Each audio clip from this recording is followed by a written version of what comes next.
지난 밤사이 나온 더불어민주당 경선 결과의 여파가 큽니다. 예상은 했지만 정말이라는 반응이 많거든요. 국회팀 이병주 기자와 함께합니다. 어서 오십시오. 대표적인 비명계를 포함해서 지역구 현역 의원 7명이 패했습니다. 그 결정적인 이유가 뭘까요?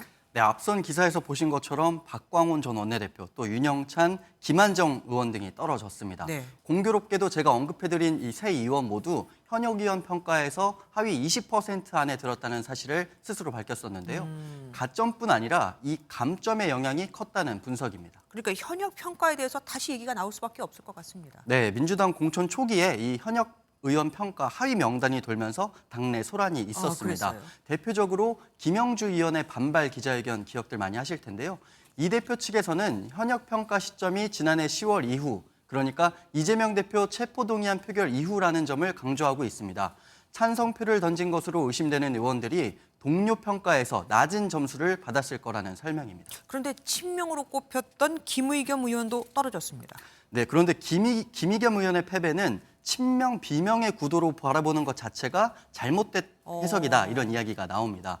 김 의원이 검찰개혁 등의 강경한 목소리를 내고 정부 여당에 적극적으로 맞섰던 건 맞지만 문정부에서 청와대 대변인을 지냈거든요. 네. 또 경선 상대였던 신영대 의원도 현재 원내 부대표를 맡고 있어서 비명으로 분류가 어렵습니다. 정확한 득표수는 알려지지 않았지만 접전이었다고 합니다.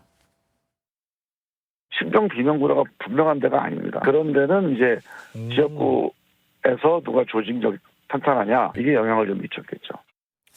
어쨌든 이렇게 되면 이재명 대표 체제는 더 굳건해지겠습니다. 예, 그래서 이재명의 민주당이 완성되는 과정이라는 데에는 이견이 없어 보이고요. 또 이재명 대표 측은 당연한 결과라는 입장을 내놓고 있습니다. 민주당은 당원의 당이고 국민이 당의 주인이라는 사실을 경선을 통해서 증명했습니다. 반면 비명계에선 이재명 사당화, 강성 지지층의 점령이라고 반발을 하고 있습니다.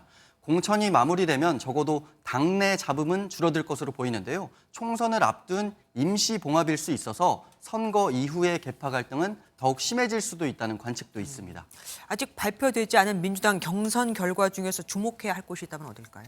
네, 현재 민주당은 전체 254개 지역 가운데 80%가량은 후보를 정했습니다. 앞으로 40여 곳에서 경선이 진행될 텐데 아무래도 관심을 끄는 건 친명 인사들이 자객 출마를 선언했던 곳입니다.